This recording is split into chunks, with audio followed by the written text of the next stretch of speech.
Sometimes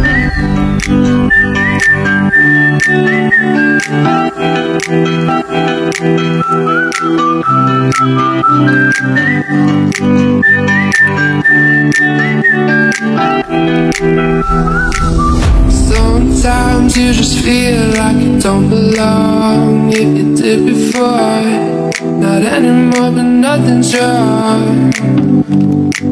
It's just how life moves on. I'll find my way back again, but then it might be all gone. Another story you can put into a song. Oh, try to put the rubber still on, just rolling through the motion.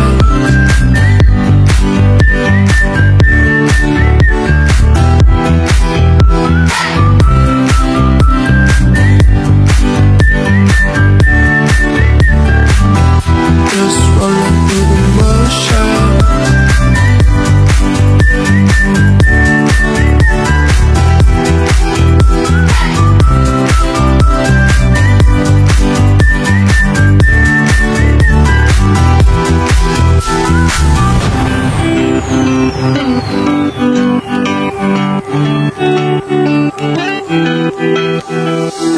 Sometimes you just feel like you don't belong. If you did before, not anymore, but nothing's wrong.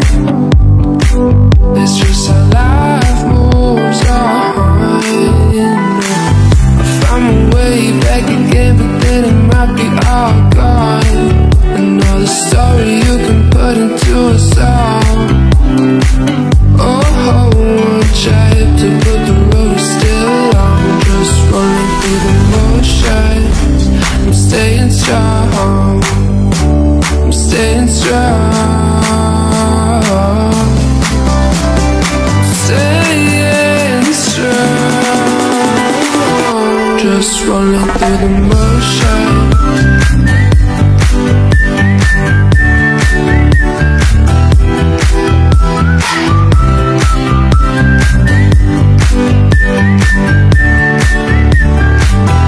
Just rolling through the motion.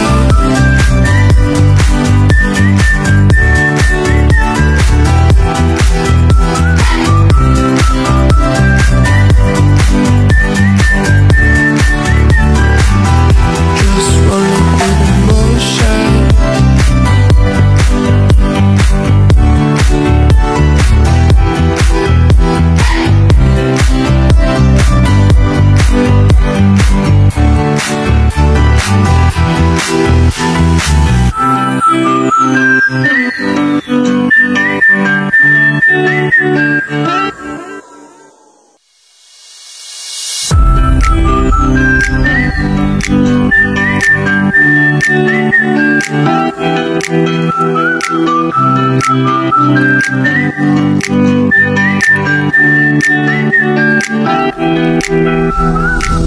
Sometimes you just feel like you don't belong. If you did before, not anymore, but nothing's wrong. It's just how life moves on. I found my way back again, but then it might be all gone. Another story you can put into a song. Oh, try to put the rubber still on, just rolling through the motion.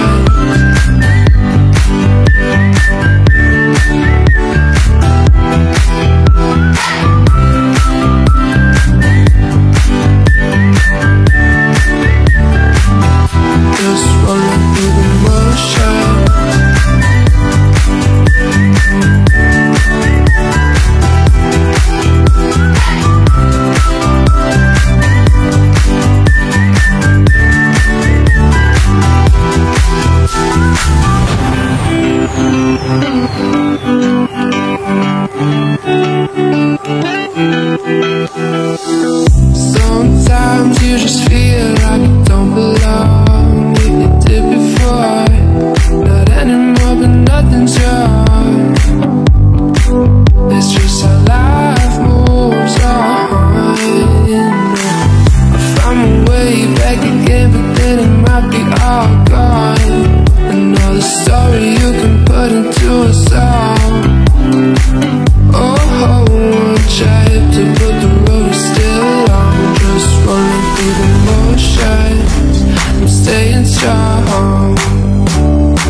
just rolling through the motion.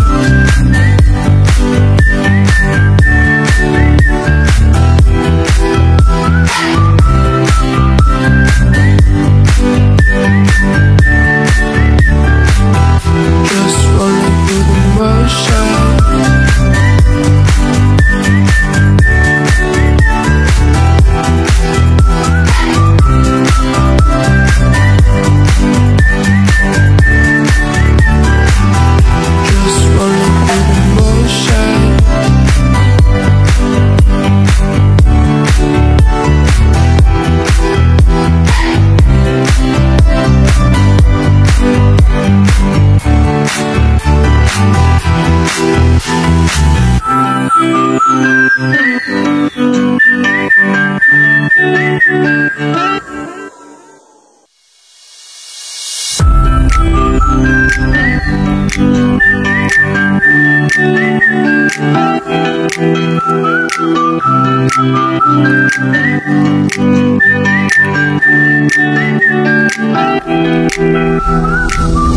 Sometimes you just feel like you don't belong. If you did before, not anymore, but nothing's wrong.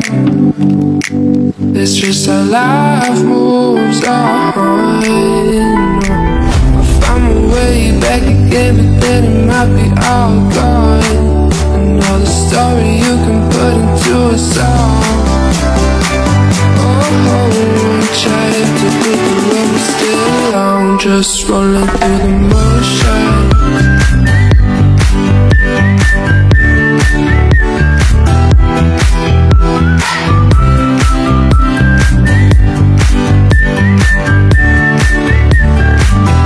Just rolling through the motion.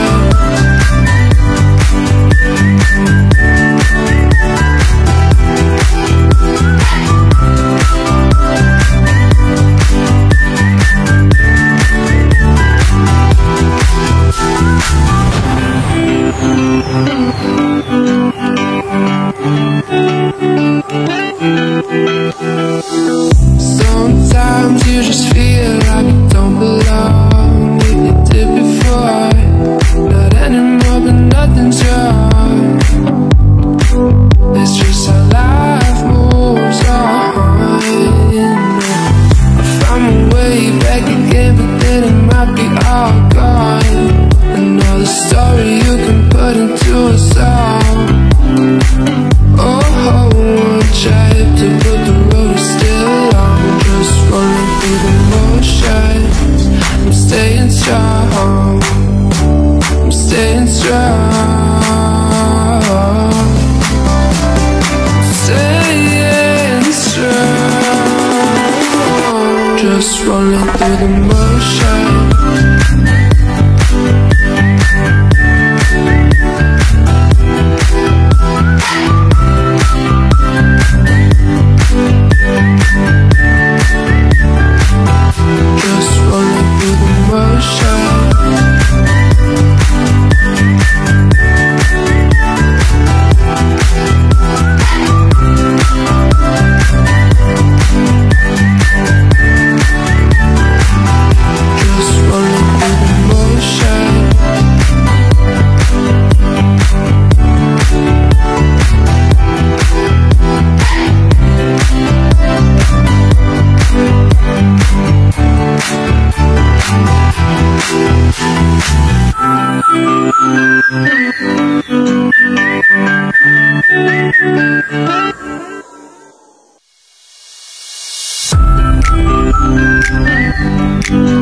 Sometimes you just feel like you don't belong. If you did before, not anymore, but nothing's wrong. It's just how life moves on. I found my way back again, but then it might be all gone. Another story you can put into a song. Try to put the road still on, just just rolling through the motion.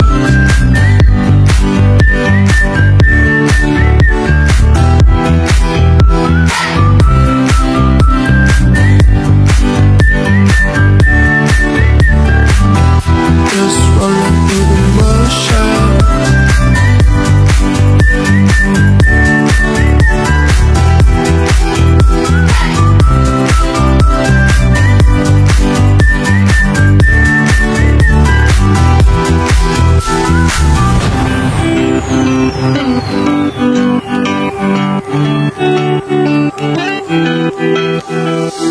Sometimes you just feel like you don't belong. If you did before, not anymore, but nothing's yours. It's just how life moves on. I found my way back again, but then it might be all gone. Another story you can put into a song. Oh, one try to put the road is still on. Just rolling through the motions. I'm staying strong. I'm staying strong. Staying strong. Just rolling through the motions.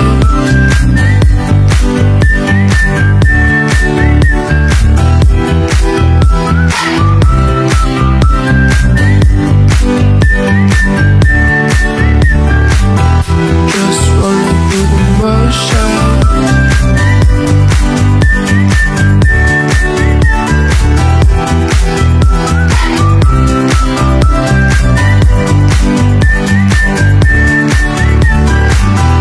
Just rolling through the motion.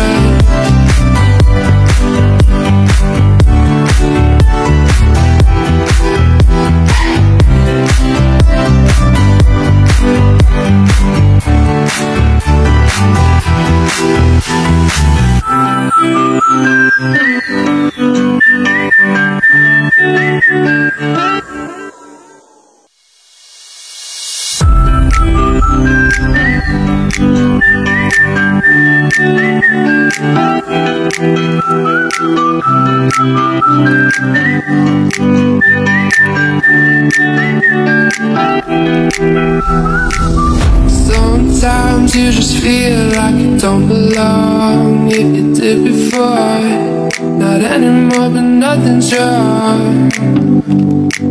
It's just how life moves on. I found my way back again, but then it might be all gone. Another story you can put into a song. Oh, one try to put the road still on. Just rolling through the motion.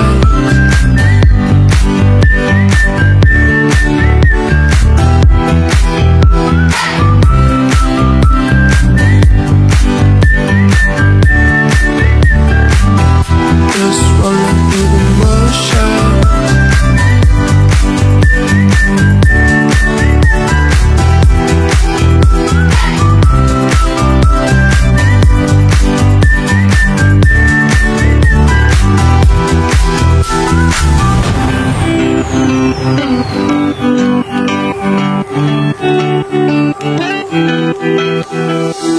Sometimes you just feel like you don't belong. If you did before, not anymore, but nothing's yours. It's just how life moves on. I found my way back again, but then it might be all gone. Another story you can put into a song. Oh, one try to put the road is still on. Just rolling through the motions. I'm staying strong. I'm staying strong. Staying strong. Just rolling through the motions.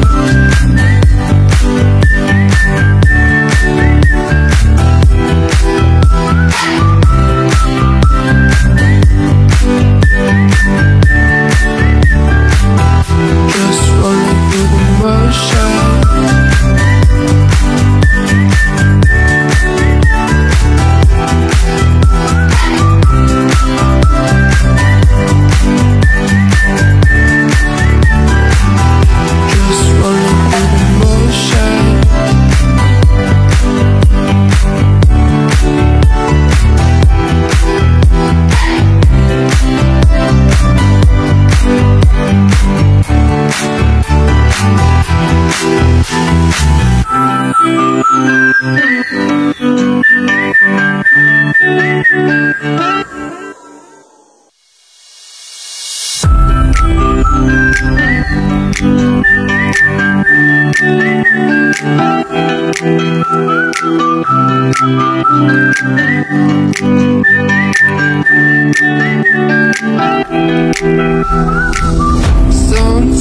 Sometimes you just feel like you don't belong. If you did before, not anymore, but nothing's wrong.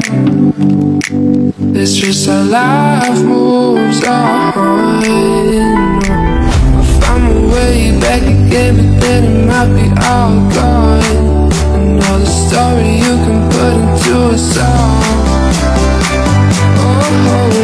Try to put the rubber still on, just rolling through the motion.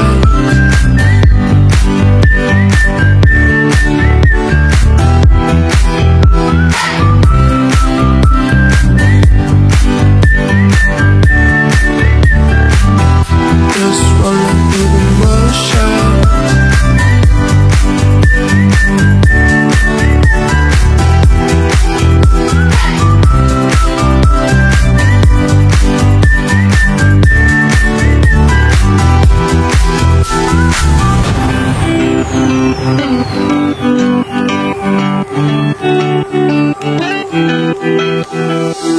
Sometimes you just feel like you don't belong. If you did before, not anymore, but nothing's wrong. It's just how life moves on. I found my way back again, but then it might be all gone. Another story you can put into a song.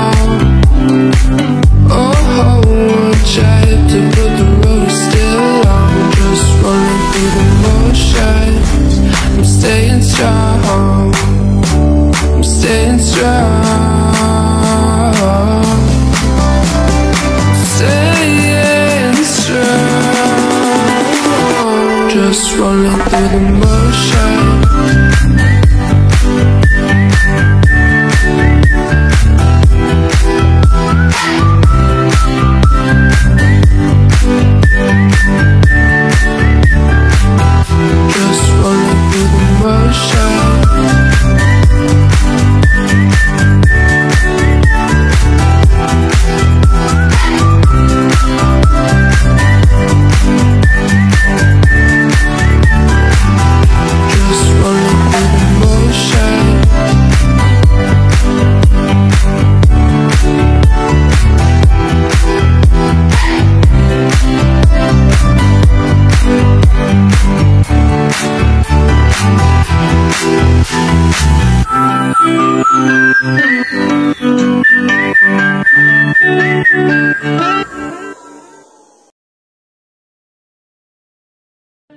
Baby, won't you let me keep you up all night? Let the morning come closer. You set me so high, now the ceiling can hold us. Listen to my heart, let the rhythm control ya. I'll be there when you need my love.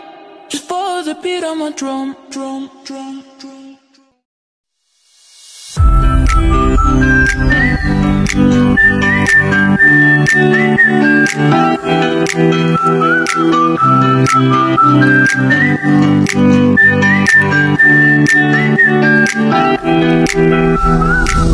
Sometimes you just feel like you don't belong. If you did before, not anymore, but nothing's wrong.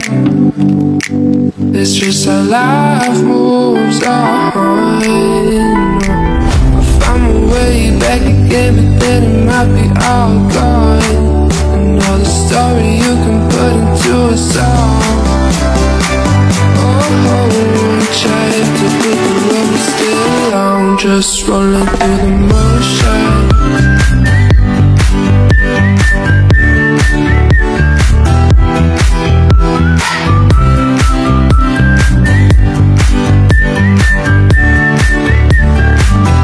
Just rolling through the motion.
Dito lang siya makikita sa isang locality. Like for example, pag sinabi natin endemic in Palawan, ibig sabihin sa Palawan lang siya makikita.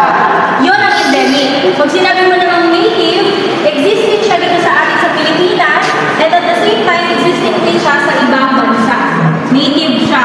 Pag sinabi naman natin exotic or invasive, nakakita na ba kayo nito? Wala pa. Yung picture plant? Picture lang. So, isa yan sa mga indicator na ang lupa ay good for mining kasi sila ay nabubuhay sa mga soil na merong limited nutrients. So, ultramafic ang tawag naman doon. Itong kabila. Sige, lipat tayo naman dito sa kabila. Ano ba talaga? Ito yung mga uri ng hayop na nakikita natin dito sa Palawan. Wala lang yung crocodile natin. Missing yung ating crocodile. May crocodile pa ba sa Rojas? Yes. Meron pa? Yes. Saan tumarbong? Tumarbong ba? Saan ba? Meron pa? Rizal? Wala sa Rizal. Nagkalituan. Yung Rojas. Sa Rojas, wala na ng balita. Saan mo? Ilogan State. Meron pa lang. Mahirap po lilin. Anyway, so ito yung ating mga endemic plants and flora and fauna. So kapag sinabi natin flora, sila ay halaman. Pag fauna ay hayop. So malalaman natin na endemic, isa sa mga indicators na endemic ang isang halaman or isang hayop kapag meron siyang pangalan na nasa lokal. Palawanensis. Meron siyang minsan Tabonensis, ibig sabihin natin, okay? So si Tabon Cave Complex, ang total ng mga kuweba natin dito ay 200 plus. Sinasabi namin plus kasi may mga nadidiscover pa tayo. 2 years ago may nadiscover ulit na bagong kuweba. So 200 plus na kuweba na nandito sa Tabon Cave Complex, 38 pa lang yung inaaral ng ating mga archaeologists, yung nahuhukayan nila. And then 9 caves lang yung available for public visit. So imagine kung baka in the future, madagdagan yung mga cave na i-offer namin pag nakabalik kayo. So, sa pag sinabi namin Tabon Cave Complex, yun yung tinutukoy niya, yung buong complex, yung buong 200 na yun. And then, pag sinabi naman natin Tabon Caves, ang tinutukoy naman nun, yung shop na kuweba na pwede natin pasukin ngayon. And then, Tabon Cave, walang S, tumutukoy sa isang kuweba kung saan isa sa mga kuweba na inaral ni Dr. Robert Fox. So, familiar kayo kay Dr. Robert Fox, ano? So, yung Tabon Cave na yun, pinangalanan siya dito dahil dito sa ibon na to. So, si Tabon Bird naman, ang naging pangalan niya kasi tinatabunan niya yung kanyang itlog. So, literal na tabon. And then, isa sa mga breeding site niya ay yung mga kuweba natin dyan sa taas. So, madadaanan natin yun, yung Tabon Cave mamaya. So, si Tabon Bird kasi, mahilig maghukay doon sa kuweba. So, dahil doon din nag-work yung ating mga archaeologists, so habang naghuhukay yung mga archaeologists natin doon ng mga artifacts, tinatabunan din ng ibon na to yung mga artifacts. So, nakulitan sila, pinangalan nila yung Tabon Cave sa Tabon Bird. Siya. So, ito ay classified na as, isa na siya sa mga classified as critically endangered kasi naging, before yung ating RA 9147 or Wildlife Act, isa siya sa mga paboritong kainin ng ating mga lokal at natibo. Kasi malaki naman talaga siya, lumalaki siya talagang parang manok. So marami siyang laman. Kumbaga, isa siya sa source of protein. Pero ngayon, nire-regulate na natin yung pagkain ng ating mga local wildlife. Kaya nandoon na si RA 9147. So ating Wildlife Act. So pwede niyong visit. Another story you can put into a song.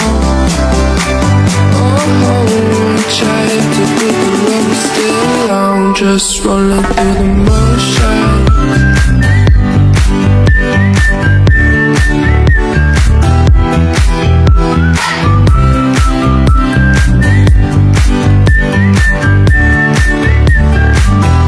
Just rolling through the motion.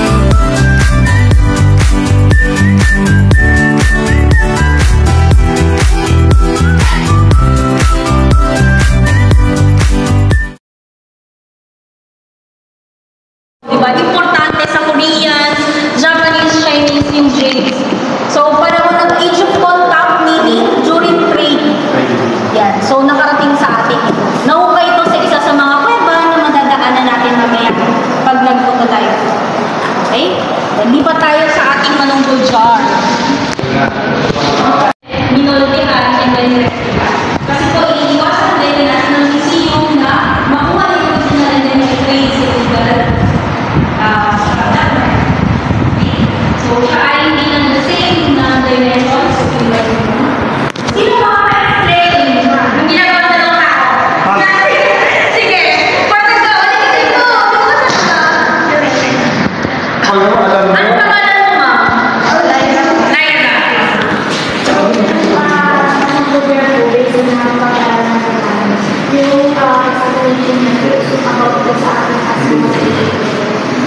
Wave bang? Wave.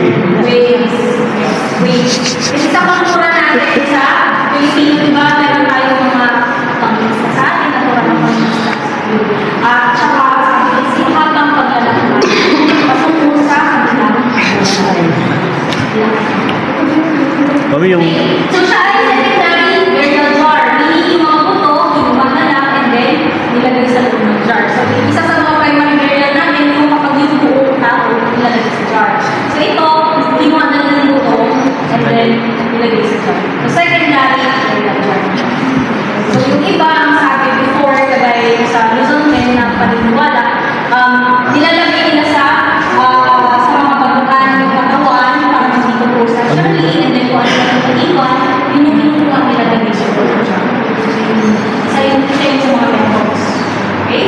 And then, sample natin yung mga survey na for population sa Pilipinas. Hindi lang tayo meron mga migrations, kundi meron pa ng populasyon, which is now, kaya na-discover si Homo luzonensis sa Luzon, syempre pero luzonensis, sa Calao Cave.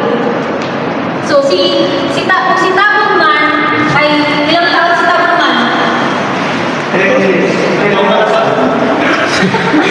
Yung display ng sa Tapon man yun, ilang taon sa 16,000. Yan. Si Tibia, yung Tibia natin, ilang taon? Nakalimutan niyo ba siya? Sino ma'am? Sino ma'am? Yung Tibia, ilang taon yung pinakamatanda natin dito?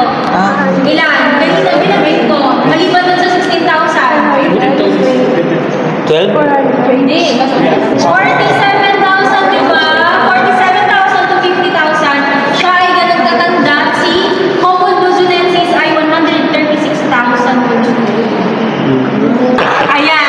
So, meron tayong mga, syempre, istorya na tumawid sila. So, dati, yung last glacial maxima, or last ice age natin. So, syempre, maraming ice.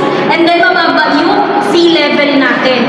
So, kaya siya, pag tinignan mo ng 45,000 years ago, magkalapit na magkalapit, itong Malaysia, yung Borneo, at saka yung Pilipinas, and then buko pa dito kay Calamianes. Diba?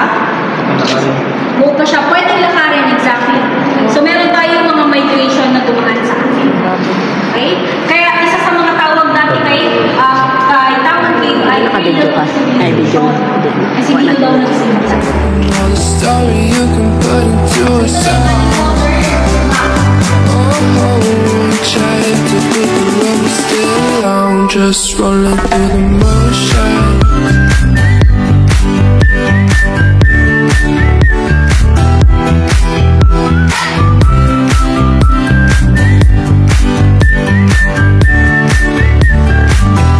Just rolling through the motion.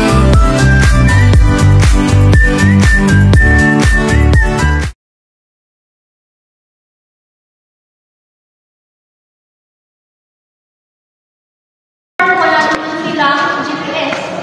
So, hindi nila yaman kung saan north, south. So, nakadepende sila sa araw at sa mga wind. So, kung yung kanilang pag-aani, hindi na nila kung pang ilang buwan na ba ang lumipas bago sila. Ito rin indicates kung kailan sila magtatanim, kailan sila mag-aani. Taot ba ito?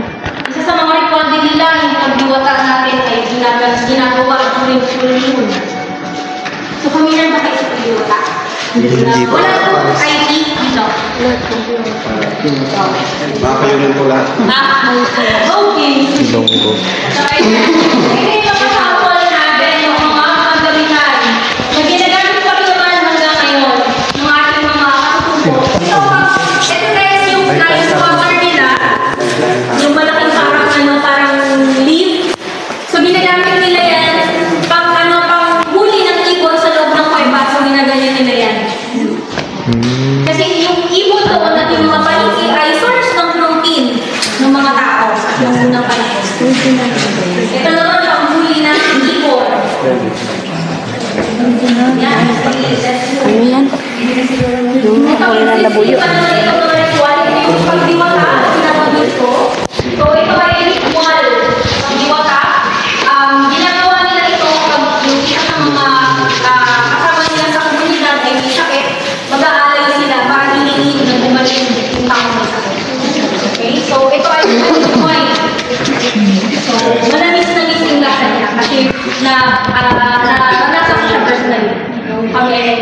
So, manalis din siya. Walang age restriction yung alak. Pero, kailangan mo ng permission mula sa kanilang regulators. Legal na kayo. Pagpapanggit ako ng alak. Legal na. Legal age na. Okay. Not anymore, but nothing's wrong. It's just how life moves on. I found my way back again, but then it might be all gone. Another story you can put into a song. Oh, try to put the road still on, just rolling through the motion.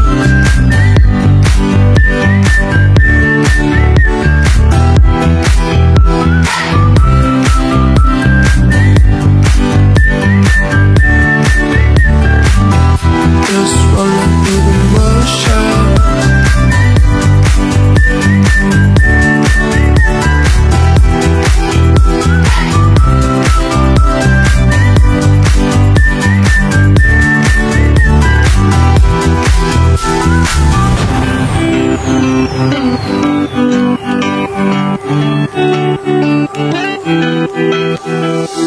Sometimes you just feel like you don't belong. If you did before, not anymore, but nothing's wrong. It's just how life moves on. I found my way back again, but then it might be all gone. Another story you can put into a song. Oh, try to put the road still on, just rolling through the motions. I'm staying strong. I'm staying strong. Staying strong. Just rolling through the motions. P13. So, yan yung kanina nakita nyo doon sa gallery, di ba? Na merong Yes, na merong label yung ating mga stone tools. So, ibig sabihin yan, Liam Cave, Palawan, Alfonso 13.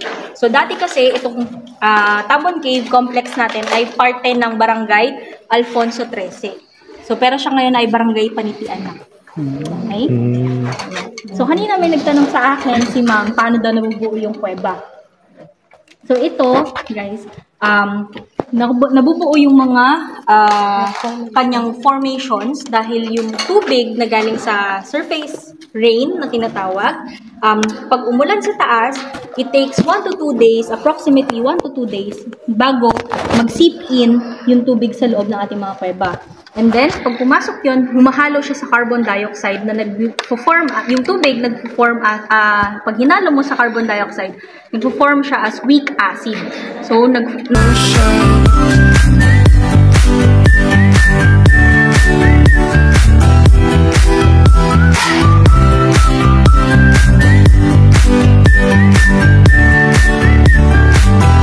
Just rolling through the motion.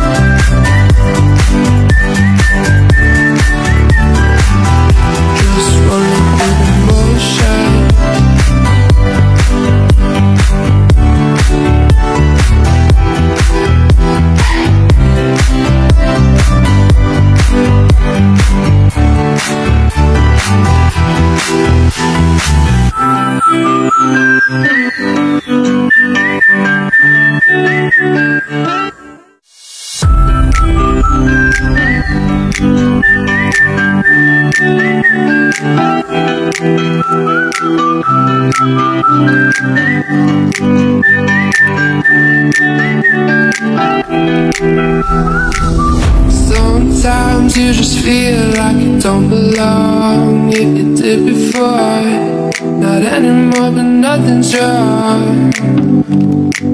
It's just how life moves on. I found my way back again, but then it might be all gone. Another story you can put into a song. Try to put the road still on, just rolling through the motion.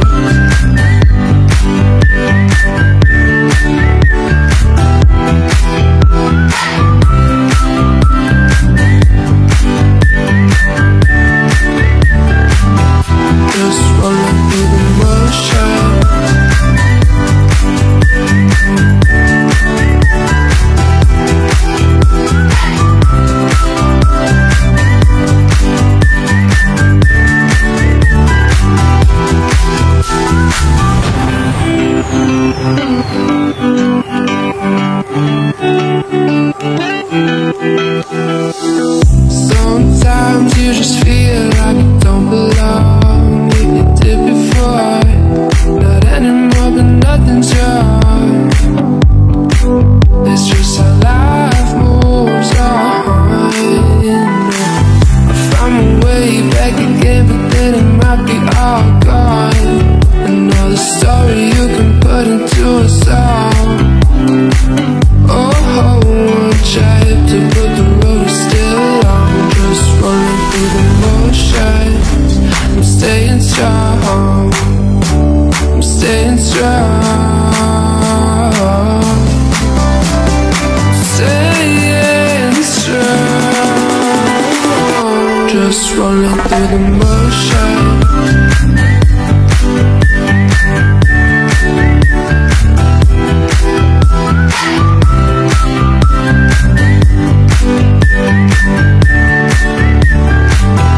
Just rolling through the motions.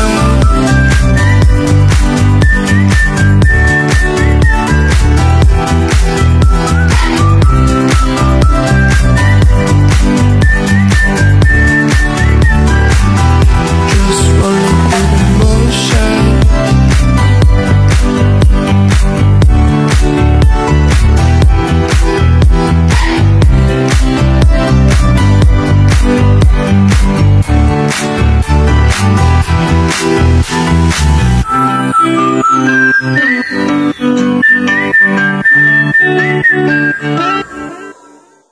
I'm just rolling through the motions.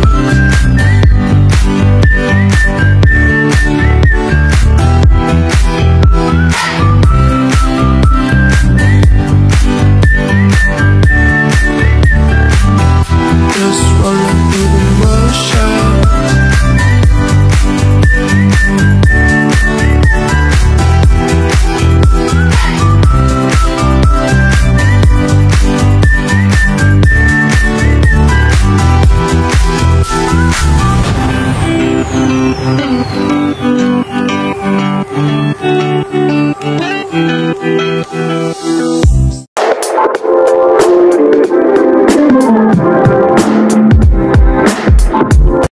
Magandang araw mga buhay. So ngayon po, i-discuss ko or yung i-summary ko po yung natutunan ko po sa Underground River. So bago ka po makarating sa Underground River, sasakay ka po muna ng boat ng 25 minutes bago po makarating sa Underground River. So pag doon po namin doon sa Underground River, makikita natin ang laking bato na parang bakod. Then nung sumakay na po kami sa boat, yun na nga po, nakita na namin yung iba't ibang klase ng mga uri ng bato na mayroon sa loob na may binubuo ng iba-ibang hugis at iba-ibang klase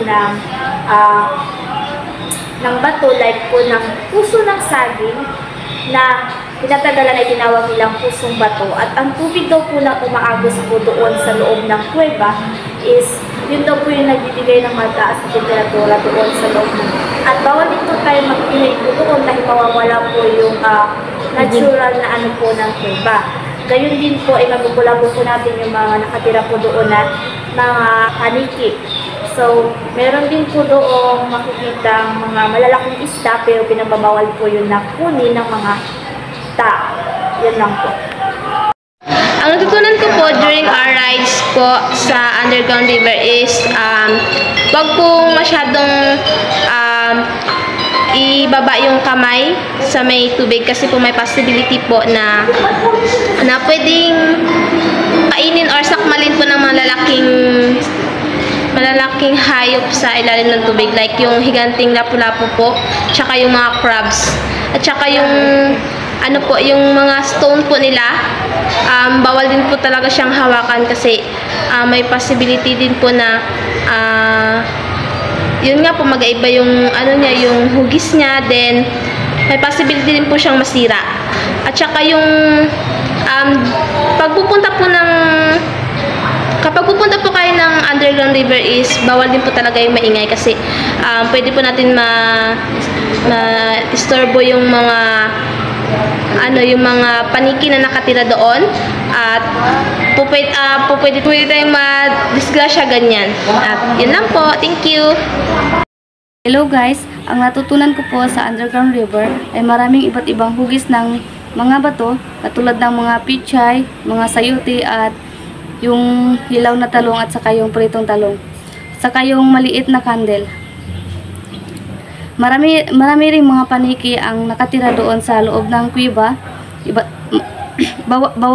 bawal magingay dahil maaari sila mabulabog kapag nag-ingay tayo doon sa loob ng kuweba. At natutunan ko rin po na ang mga bato sa loob ng kuweba ay bawal pahawakan dahil pasabil po na masisira at mag-iba yung hugis ng mga bato kapag nahawakan po natin ito.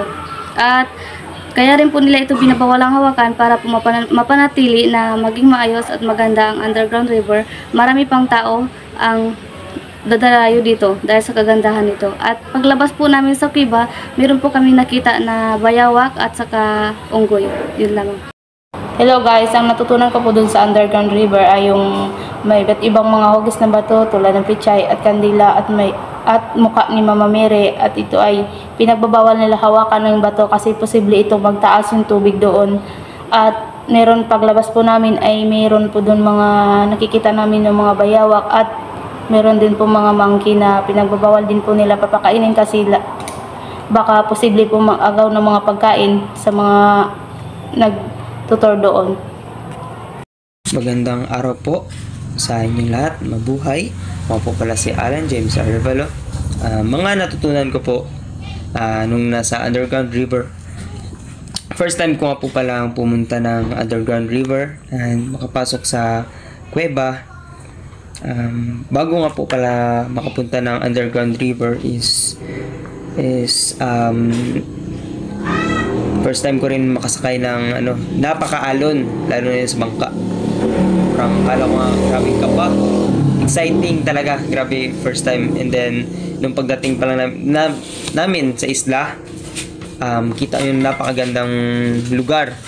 Lalo na may mga endangered species ng hayop, and then mga tao na mababait, mga tour guide.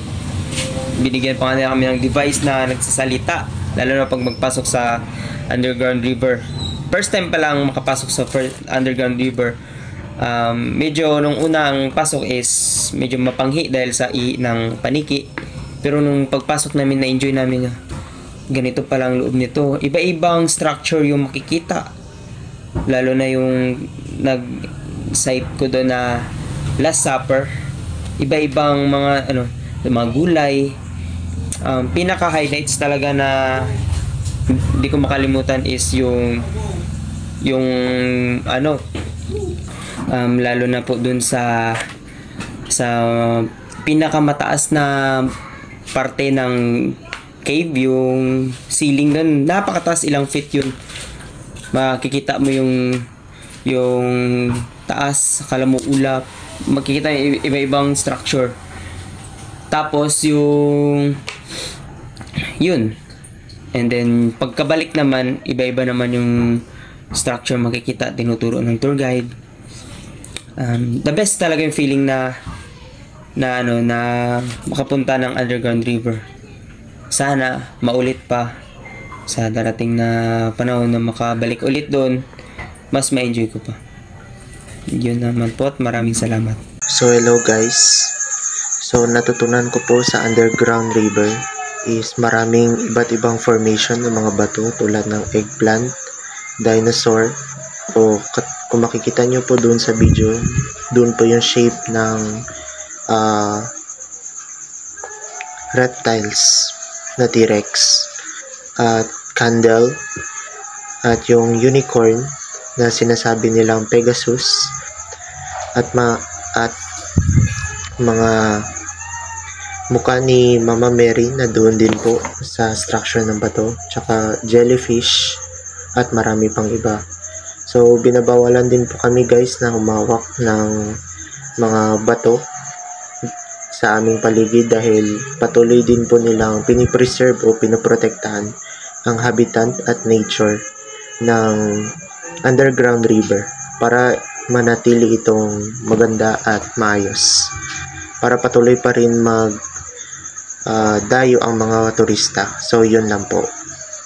Ang aming natutunan sa underground river sa aming tour ay ang mga nakatagong daluyan ng tubig ay hinuhuwang na pag-uho sa paglipas ng panahon ay naglilikha ng kamakhamahang tanawin. Ang ilan ay makikita sa pamagitan ng butas sa kuweba or singko na sumusuporta sa natatanging ecosystem na nag-aalok ng isang misteryoso natural na kagandahan at ang kuweba ay yari sa isang uri ng bato na ang tawag ay limestone. Sa panahon dahil sa limestone ay lumilikha ito ng iba't ibang uri o form sa mga bato sa underground river. At marami ka pang ibang pwedeng matutunan. When I first traveled within Sabang underground rivers in Puerto Princesa, I opened my eyes to how people live, and I saw how many people live happily to see the underground and other sides of beautiful views of underground rivers and the Willow Sea. It tells me that to be happy, money is not the only things, but money is everything for your happiness. To see the other side of the world, and we must have an attitude to be happy with that what we have. That's it. She calls you baby, drive you mad with all the crazy kind of maybes. She plays you easy. Hi everyone, I'm Kimberly Magbanwa and I'll tell you about my experience at the Tabon Cave. I walked for hours and exploring many caves and discovering fascinating history including Tabon Man's remains and burial jars such as the Manunggol jars.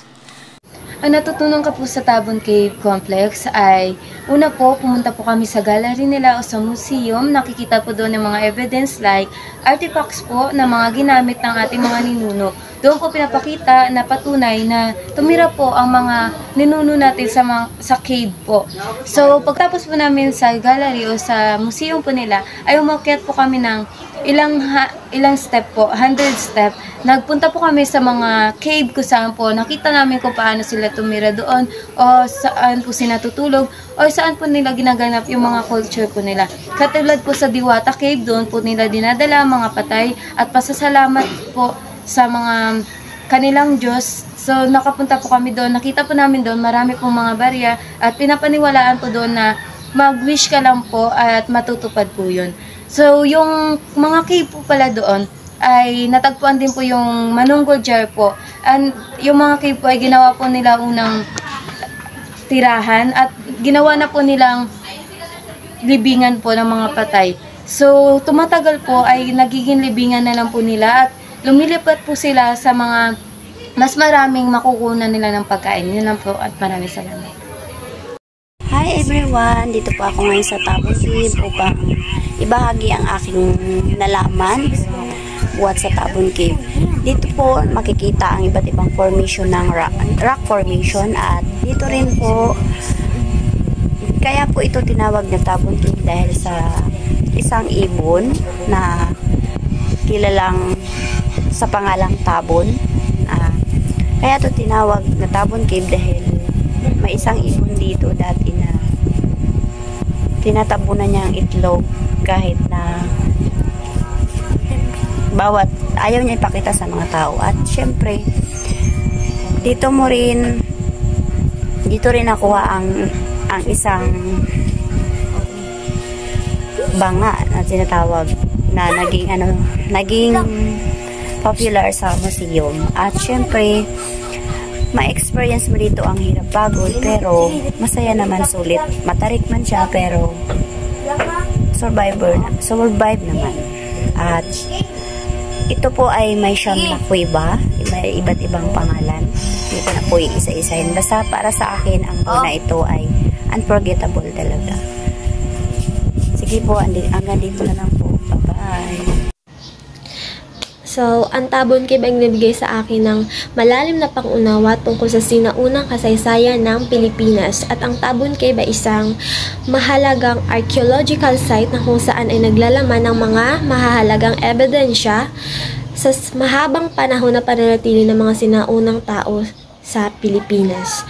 At during our tour, sabi ng tour guide, ang unang kuweba na aming madadatnan ay ginagawang pahingahan ng mga sinaunang tao galing sa kanilang pangangaso, pangingisda, or paghahanap buhay. Ang ibang kuweba naman ay kanilang libingan. Ang ibang kuweba ay sagradong kuweba na pinagdadarausan nila ng kanilang kasal, ritual at iba pa. Then ang iba naman ay ginagawang libingan. Then sabi naman ng tour guide na dati ang dagat ay malayo pa sa kuweba.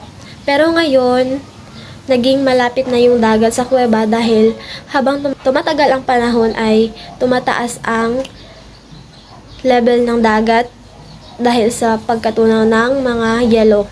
Dahil doon, nagiging malapit yung dagat sa kuweba. That's all. Ang mga nalaman at natutunan ko nung pumunta kami sa Tabon Cave is, una, akala ko ay isang kuweba lang yung papasukin namin. Yung pala merong 9 na kuweba. Tapos, bawat kuweba na yun ay may mga purpose, kaya na lamang ng Diwata Cave. Yung Diwata Cave ay sinasabing parang naging simbahan nila, ganon. Tapos, doon din sila gumawa ng mga ritual. Dinadala nila yung mga taong may sakit doon, nagpapagaling. Ang nalaman ko po ay yung Tabon Cave ay nagmula sa salitang Tabon Girl. Ang experience ko po sa Tabon Cave is yung pag-akyat ng 100 steps at na-discover yung mga iba't ibang kuweba. Ko sa Tabon Cave, ang unang mga tao na nirahan doon ay mga taong bato.